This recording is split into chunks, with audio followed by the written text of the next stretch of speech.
Now, with 2 weeks to the December 7 polls, the National Democratic Congress presidential candidate John Dramani Mahama says despite a corruption tag put around the neck of his government by the then opposition New Patriotic Party, the governing party is now swimming in corruption. Speaking at an evening community engagement in Bolgatanga East constituency, he cited the JAPA and PS deals as justifications for his claims. Earlier in the Ashanti region, a health walk in memory of Jerry John Rawlings climaxed his tour of the region.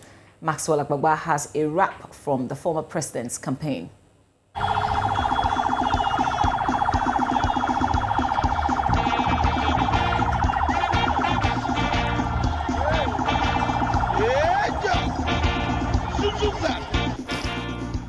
An Asawasi constituency health walk in memory of party founder and former president Jerry John Rawlings was the last activity that ended NDC presidential candidate John Mahama's tour of the Ashanti region. His message, especially in some mining communities, focused on freeing persons jailed for galamsey as part of the mining sector reform. He said the NDC will improve the free senior high school program, but will abolish the double track system within a year and rather focus on building more schools. In farming communities, he has been promising farmers free fertilizers. John Mahama has also been touting the infrastructural record of the party in the Ashanti region, citing the KJTIA market and others, stating the NDC will do more if elected. Corruption featured prominently during his visit to communities over the weekend. At Mampon, he told electorates the NDC will act on the findings of the special prosecutor on the JAPA deal if persons who illegally benefited from it do not return the money if NDC wins.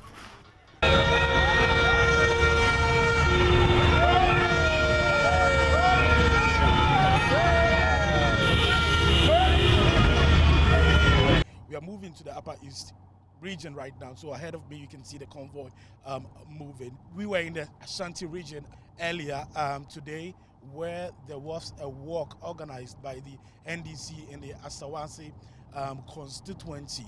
What we've noticed is that as you begin to move from the greater Accra region, the compliance, the wearing of the face masks really begins to diminish. In the Ashanti region where we were, I took particular notice of that in the Ashanti region, not many people were wearing their face masks. And as we continue to move in further to the northern part of the country, to the Savannah region, to the northern region, and now to the Upper East region, not many people, are wearing the masks. And that is actually having a trickling effect actually at those community engagements where the NDC presidential candidate has been speaking.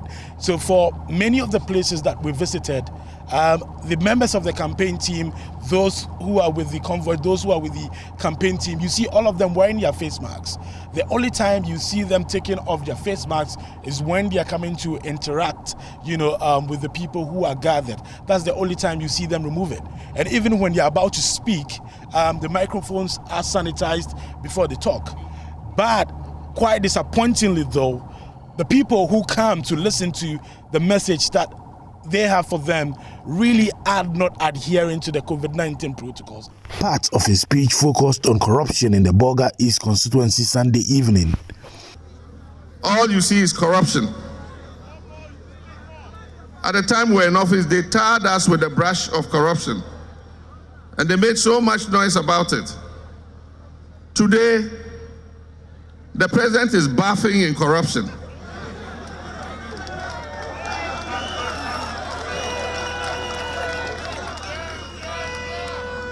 And I say that because the allegations of corruption are of people close to him. And that's why I say he's bathing in it. You can be president, there might be a CEO or something who does something, you probably are not aware, but when you become aware, you must take action against it. But when you take cases like PDS, and you hear his own brother and his cousin and others discussing how to distribute shares of PDS, then the president is bathing in corruption. We have their voices on tape discussing how somebody should reduce his share so that they'll see how to share the thing. And the guy said, I won't reduce it. I won't go below 40%. We all heard that on the tape. As if that was not enough, then you have Ejapa. And everybody associated with Ejapa is close to the president or his senior associates. And the Office of the Special Prosecutor has released a damning report on Ejapa. And so when we say the president is bathing in corruption, we literally mean he's bathing in corruption.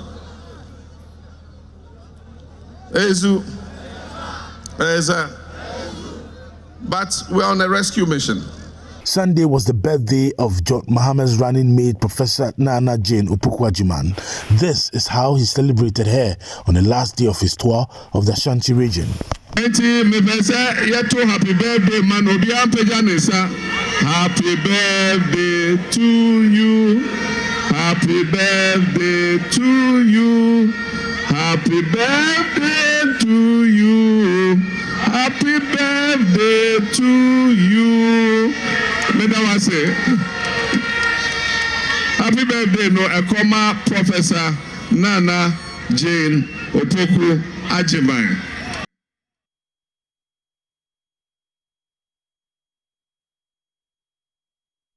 We go over to the telephone lines now. Maxwell Agbagba, who is with the former president's team, joins us with some details on his tour today.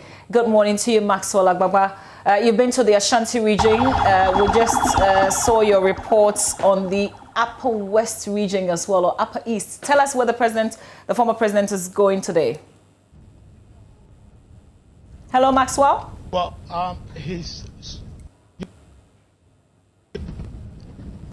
Hello, Mama B. Yes, Maxwell, I can hear you. I'm asking about the NDC's candidates schedule for today in terms of the campaign. Okay, so there'll be a lot of community engagement today. He was actually scheduled to meet, interact with some community members and electorate in some parts of the Upper East region yesterday. But that couldn't happen because he got to the Upper East region quite late. So his first port of call here in the Upper East region was the Oga East constituency. He arrived here sometime around 8, 9 thereabout. Left the rally grounds around 11 p.m. getting to 12 p.m. thereabout. It was quite late in the evening, but he still had a lot of the residents moving to the rally ground to listen to him actually espouse his vision to them. Right now, today, though, first port of call will be Boko, where we understand there will be a community engagement. He will be sharing his vision with the residents there, and the electorates also there. So that's what he's doing right now. At a stance now, we've not been given the full details of exactly what he will be doing, but we know that we are heading to Baku at this point, where there will be community engagement, where we'll be meeting some chiefs and imams. But yesterday, though, was his last day in the Ashanti region. In the Ashanti region, we've been with him. A lot of things he talked about. Some of the things prominent amongst some of the things he talked about in the Ashanti region is free fertilizer for farmers. He says that used to be the practice in times past, but that stopped after the MPP government took over. He said if the NDC is voted into power, they'll make sure that farmers get free fertilizer. He has also been talking a lot about free senior high school and how if the NDC is voted into power, they will make sure they improve the free senior high school policy program and also abolish the double track system within a year. He has also been talking about the national apprenticeship program. He's been talking also about his Okada vision and how he's hoping to transform that transport sector by training people who are interested in going into it, providing them with licenses, and also getting motorbikes for them on hire purchase basis. One thing that was sort of damping the mood a little bit was the trip to Idra. When we got to Idra, before we actually got to Idra, we had an articulator track had somersaulted on a section of the road. It was dodging a pothole. There were some NDC supporters in there. 6 of them actually died. John Mahama was at a drug government hospital where he commiserated with family members and also interacted with persons who were injured.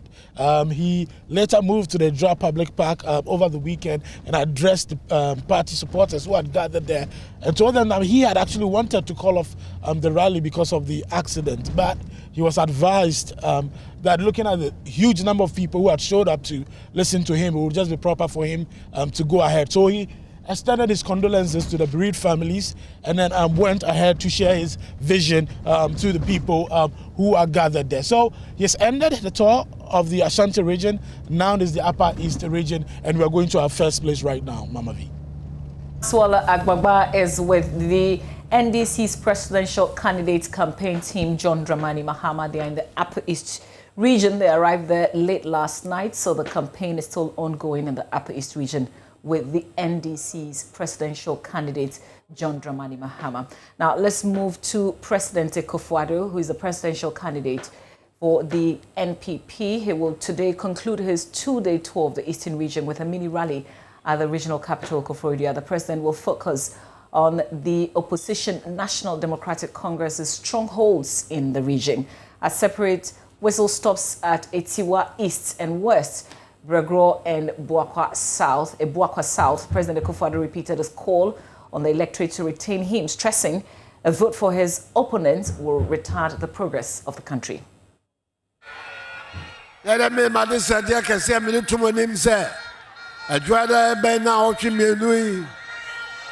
Mo sorry about the Tuabana, Montono boom, boom, boom, boom. Namo Shadan Shamwa one day, Nameso no mania quite aye, Juma, a brody and the so Amamo, second term, Ebe.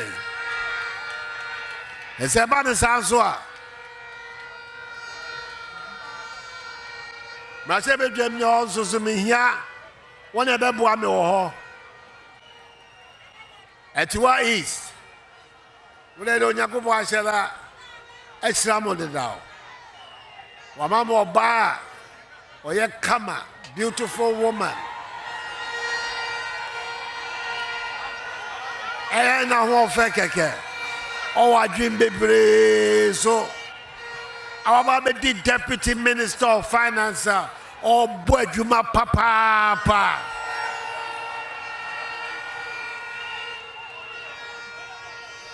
Never some former for Nanano and your former for Abna or say Asari.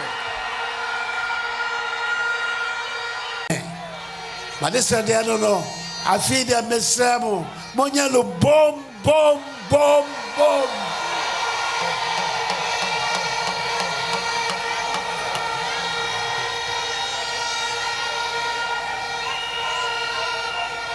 Namo Shama Hode.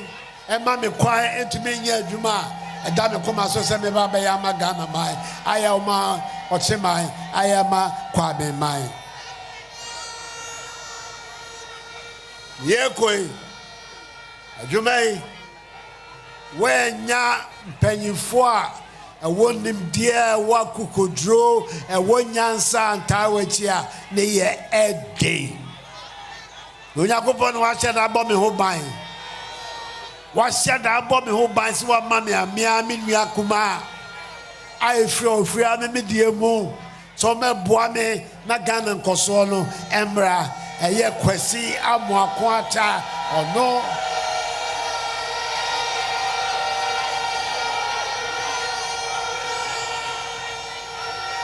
Bon, quite all you will garden na. You need baby is kind of free as so no. I day and then Yansapa and a Quasa and a Cuckoo. Yet me who says Carlo, San a Becoswaya, Yababa, quiet walk gun and now, and my gun for and young Hutowo. Etino. But they said their name, you know, Motoman and Motoma Quasiamo Quata. Motoma me boom, boom, boom, boom, and I'm Motoma Quasiamo Quata. Well, we'll join Elton Brobe, who is with the president. But some breaking news coming in. The Confederation of African Football President Ahmad Ahmad has been banned for 5 years by FIFA for breaching various codes of ethics, essentially for financial misconduct. So we'll bring you details of that. But the 60-year-old from Madagascar has been found to have breached codes relating to duty of loyalty, offering and accepting gifts, abuse of position, as well as misappropriation of funds. So that's just the breaking news there. FIFA banning the African Confederation President Ahmad Ahmad for 5 years for financial misconduct.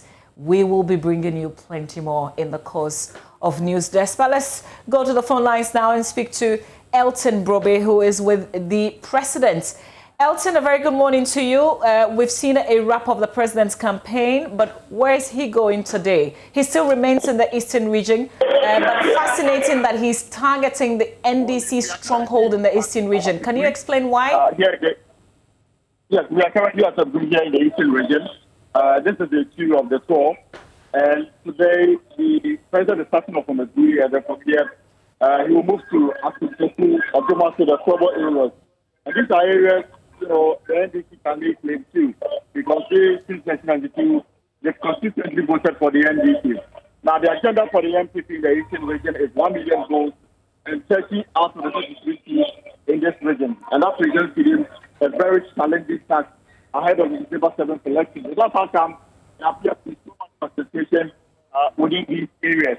The currently on the platform now is the rules to giving account of what government has done so far in terms of the construction of roads. Earlier, the former general secretary of the party, Mr. Fabrice Japon, spoke about the fact that President Akufo-Addo has delivered competence, integrity to the people of the country, and for that reason, serious especially those who benefited from the CSSS program, those who are benefited from it, to look at him, both for him to ensure the continuation of the program. So, Bobby, this is just the start. We are currently at the BS. We have always been a stronghold of the NDC, so the turnout has been massive. But we are moving to the NDC place, the Kobo areas.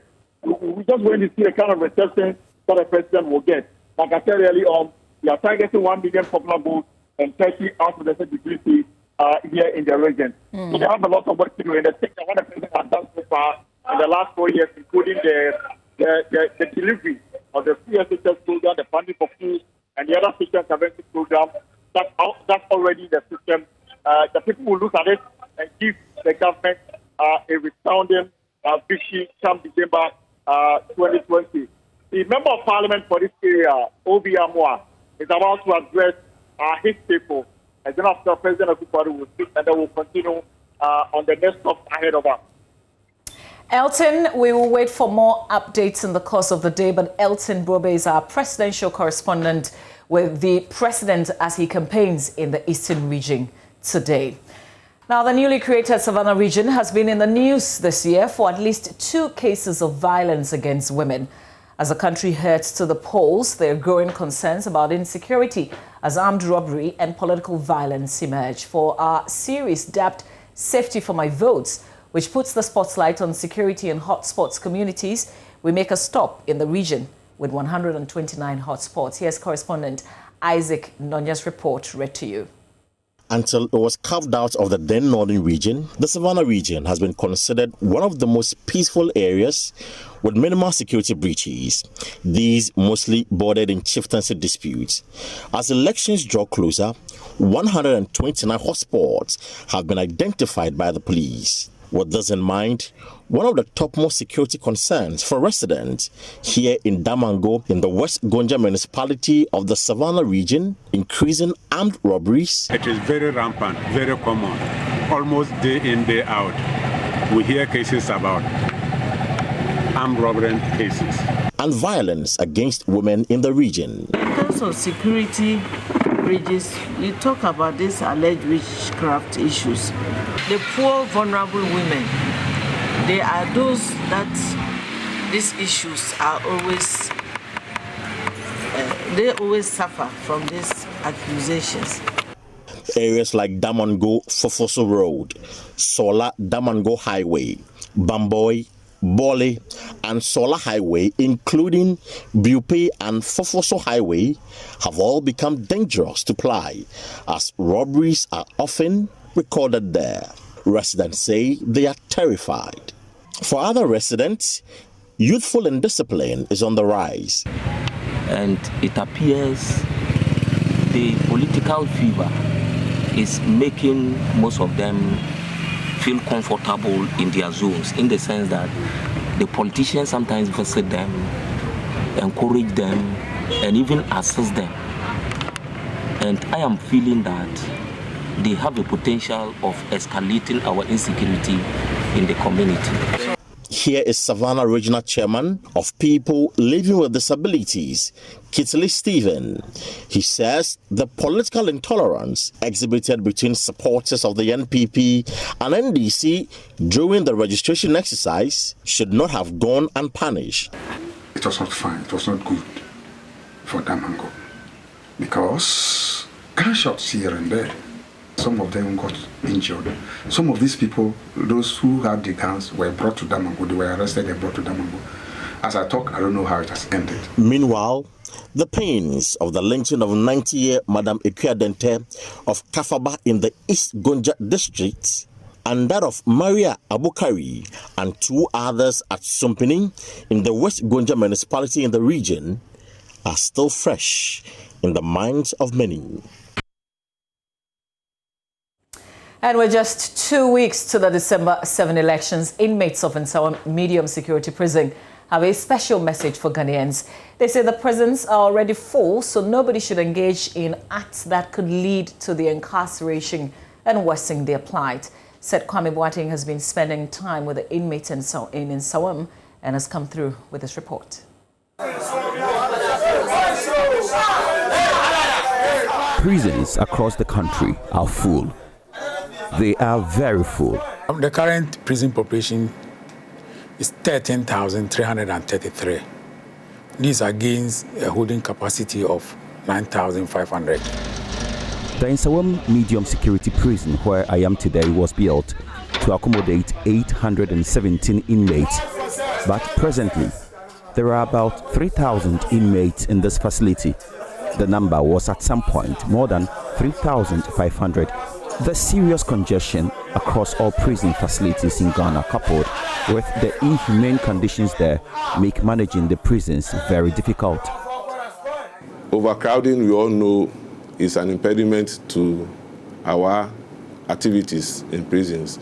Our core function of ensuring safe custody and welfare of the inmates becomes very difficult when we have overcrowding in our prisons. Over the years, election-related crimes like ballot box snatching, double voting and impersonation got many arrested, with some having to serve various jail terms.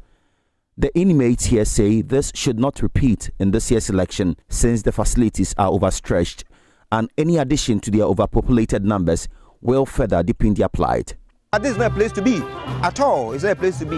And that is why we're urging all Ghanaians, especially the youth. I want to emphasize on the youth, not to allow themselves to be manipulated, to engage in any violent activity which would end them in here. We want to come out there, so we don't want people to come and add up to it, So we expect that we conduct ourselves in a manner that will be devoid of any violence, that will be devoid of any more practices, such that we go through the election peacefully. Emra susay ekotu aban mumayemfa odo biakoye enkabom eni asumdue efa nkotu aban. You go and commit such a crime and you've been prosecuted and sent to prison. You will be the loser. You being the loser didn't end there. You have imprisoned the entire family and imprisoned the country as a whole, because your dependents will now no longer become orphans. Your immediate children become orphans. Who is to take care of them? Nobody can take care of your children more than you do. You can take good care of your children. So please, I will entreat each and every youth of today that nobody should allow himself to be influenced by any political party or individual.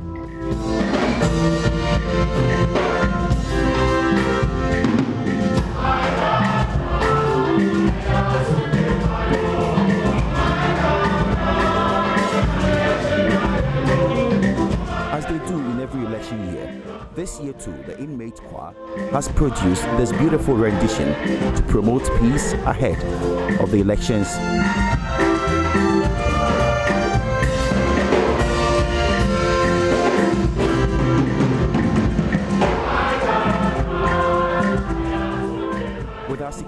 And that peace song by the Nsawam prison inmates ends that report by Seth Kwame Boateng. We still stay with election-related matters, and Member of Parliament for Ablikuma West, Esla Owusu-Ekofo, says the current structure of Parliament must be changed to enable more women become lawmakers.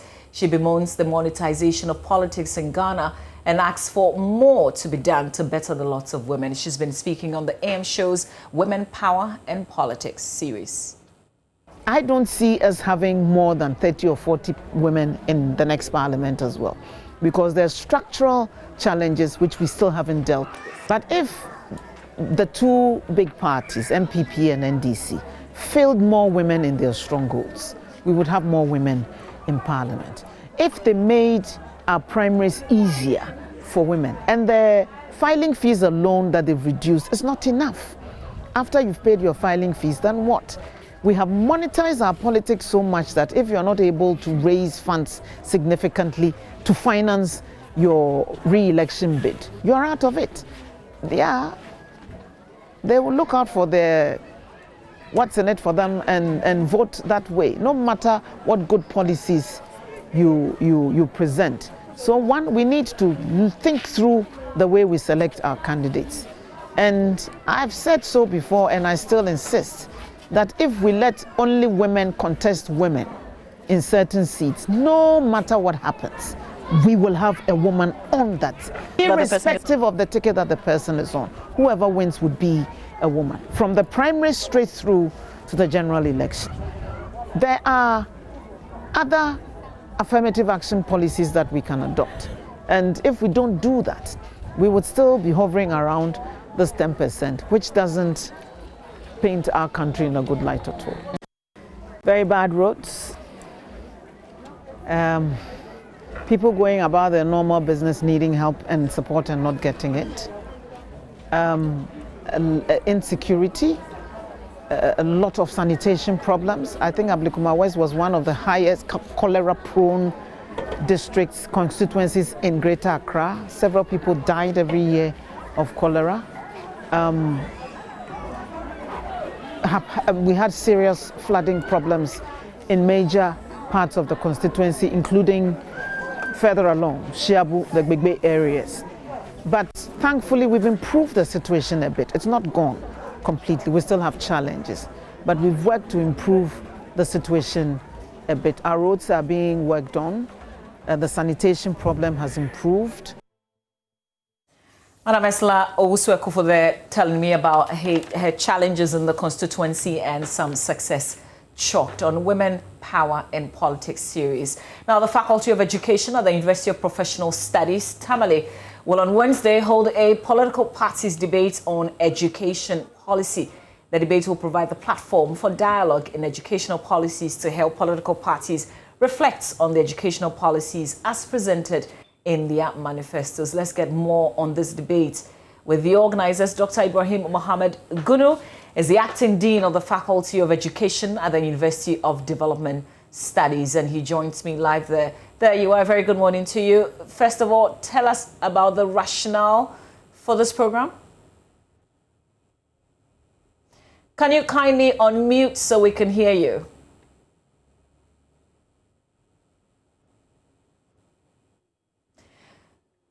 And we're getting some details on this debate that comes up on Wednesday. It will be covered, brought to you live here on Joy News.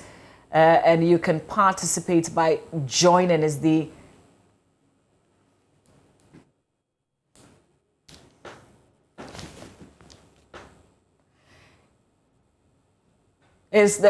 debate is providing a platform to dialogue in education. So bringing all the educational policies of the four political parties together for the audience. We're trying to get a lot more details on this program that's coming up on Wednesday. If we can rejoin and see if we can get a better connection. Well, not quite. Well, let's get into another story. Later this evening, we'll bring you a story of greatness, the impactful life of the National Chief Imam, Sheikh Osman Nuhu Shaributu. Here are excerpts of the documentary produced by my colleague Latif Idris.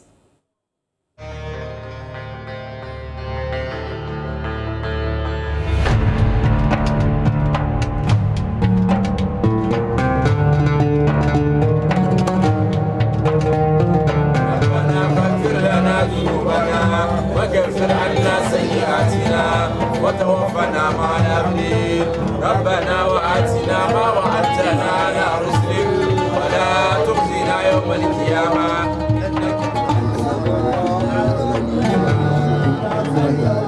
Sheikh Osman Nuhu Shaributu. His greatest triumph lies in his legacy as a peace-building champion, a leader, a philanthropist, a humanitarian, and a teacher.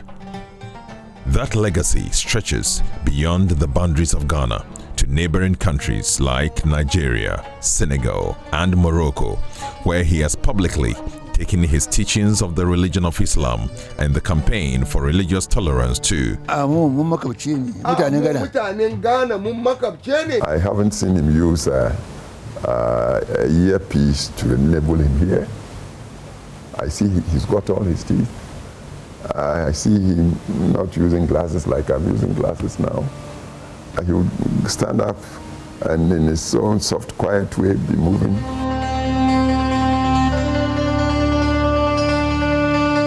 But how did this beautiful, sustained, and progressively impactful journey all begin?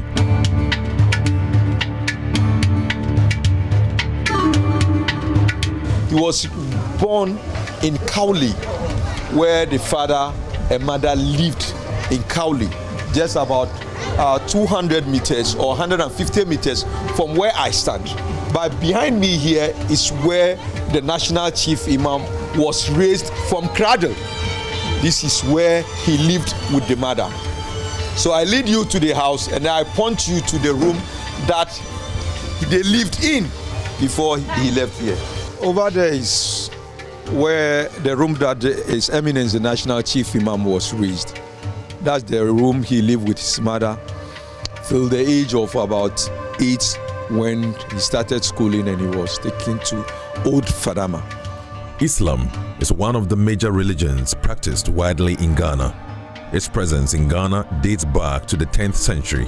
The mainstream Sunni community, made up of the Tijaniya and Al-Sunnah, make up approximately 80% of the Muslim population, as against the Ahmadiyya and Shia community, constituting about 20% of the population. These different sects live together and worship peacefully under the leadership of the Grand Mufti. Prior to, most of them even thought that Ahmadiyyat was against Islam, and some of them believed that Ahmadiyyat has been planted by Israel with the backing of the United States of America to infiltrate the ranks of Muslims and undo Islam for and on behalf of the Zionists. Prior to him, like I said, Al-Sunnah man had nothing doing with a Shiite. A Shiite had nothing doing with a Tijani. Tijani, on the other hand, had nothing doing with Ahl-Sunnah and a Shiite. And the three of them combined had nothing doing with an Ahmadi Muslim. The Ahmadi Muslim was ostracized kind of on one side.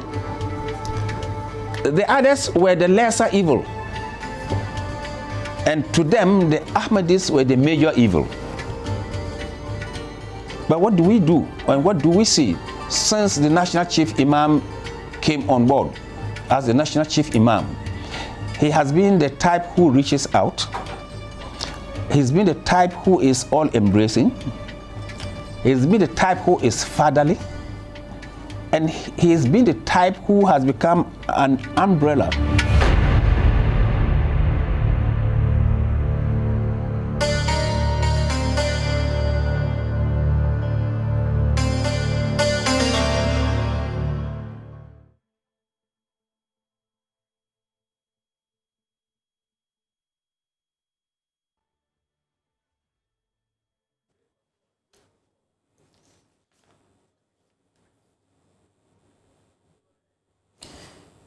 You're watching Joy News Desk. We'll take a breather. We'll be back with more.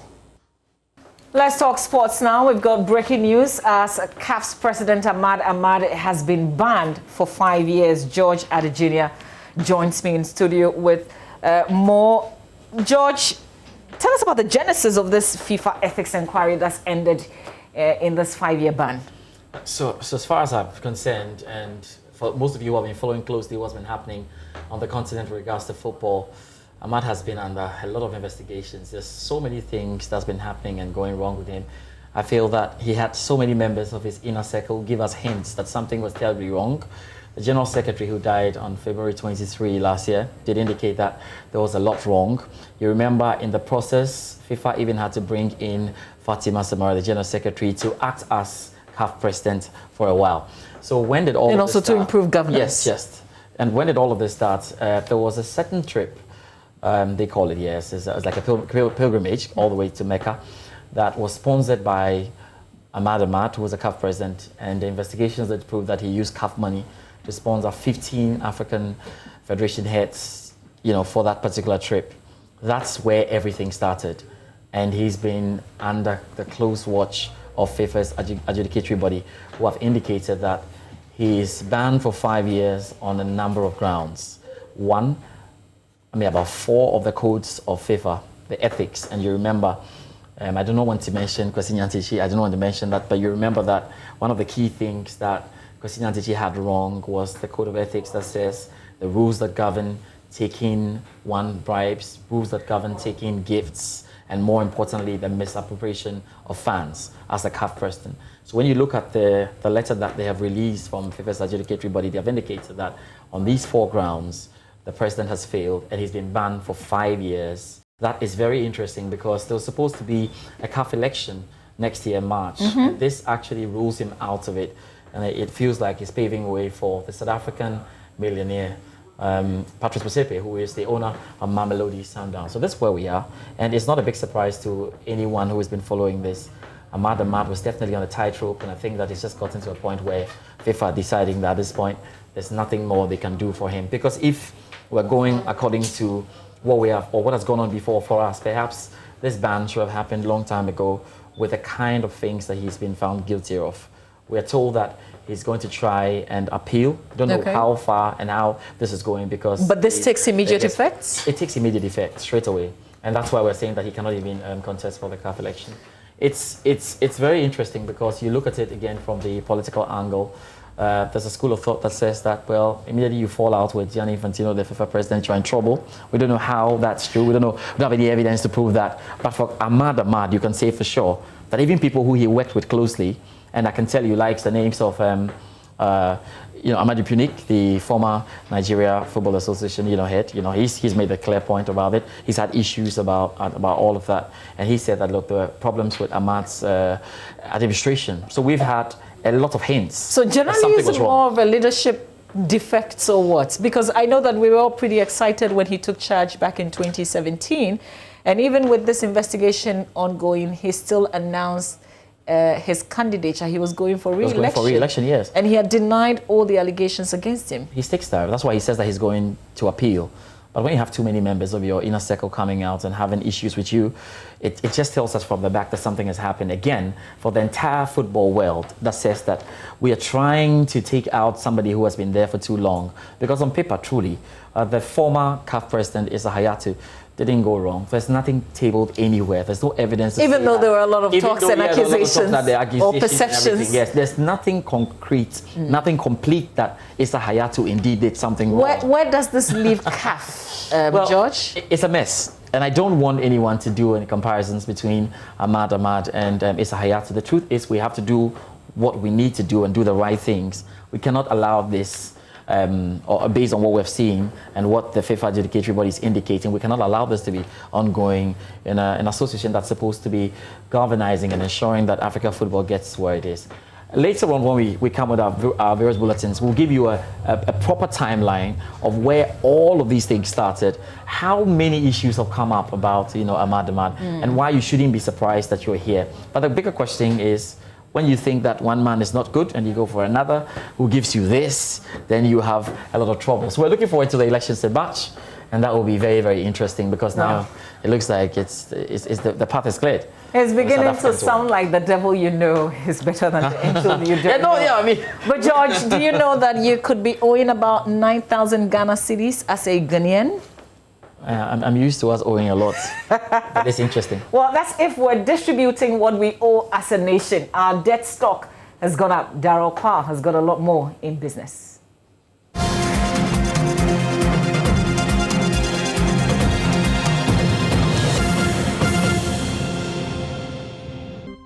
Hi, welcome to Business. My name is Darryl Kwao. Each Ghanaian could be owing about 9,126 Ghana cedis. That's if the total debt stock of 273.8 billion cedis is shared among a population size of 30 million.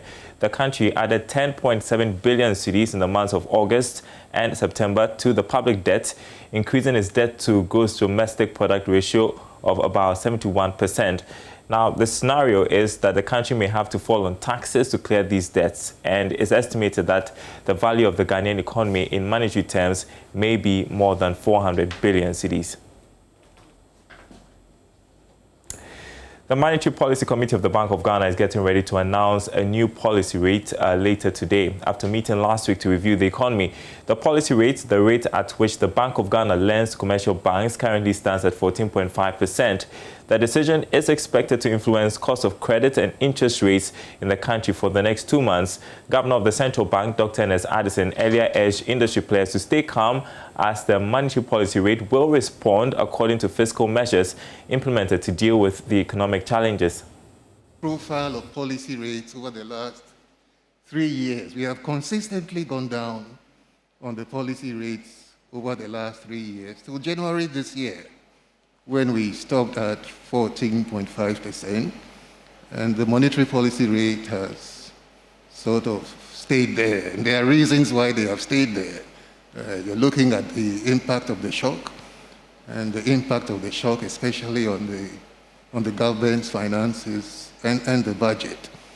So this is not the time to put the financing of the budget at risk by sort of going further down on the policy rate. And I think that as we move into 2021, when the fiscal challenges are sort of moderated, one can reasonably expect the monetary policy rate to respond to those improvements. Ghana has a strong, robust payment and settlement system infrastructure, supported by strong legal and regulatory frameworks, which can be leveraged to support regional financing activities. All right, and we'll bring you that announcement once it is made. In other news, Alliance for a Green Revolution in Africa, AGRA, through the Partnership for Inclusive Agricultural Transformation in Africa, has secured a buy-in from USAID. Under the buy-in, AGRA has engaged services of a seed industry consultant to support the Ministry of Food and Agriculture and the National Seed Trade Association of Ghana. This is to streamline and enhance legislative and regulatory components of Ghana's seed industry. There is more in this report. Over the years, AGRA has helped improve the condition of the smallholder farmers through improvements in yields. It has also extended support to research institutions in breeding, including rice currently being cultivated as well as certified seed cultivation. With support to government in the development of policies, acts and rectifying the ECOWAS regulation, Ghanaians can export or import seeds from the sub-region. Despite having Plant and Fertilizer Act 2010, National Seed Regulation, among others, there are still challenges. Policy Officer at AGRA, Dr. Dorothy Efa, believes more needs to be done to save the country's seed sector. This legislation, this act, these policies exist, but we still have issue with something like seed adulteration and also low germination of seed. And this can be attributed to issues like people not even being aware of the legislation, so they don't know what exactly they're supposed to do. And also, most of these regulations are not enforced. Why? It could even be that the enforcement agents themselves are even not aware what they're supposed to do. And some of the farmers, as well as even seed growers and even seed traders, they may not even know what is expected of them. But everything is specified in the policies as well as the regulations, even the moisture level, even the packaging material, and even where you are supposed even to cultivate your seed farm. Consultant Josiah Webber admits high level of awareness must be created when it comes to seed legislation. And that's it for business. Handing you over to the superstar, Mama V. Daroko, you should give me your 9,120 something. If we're breaking down what we owe, Daro owes the nation a little over 9,000 Ghana cedis. Well, you two do.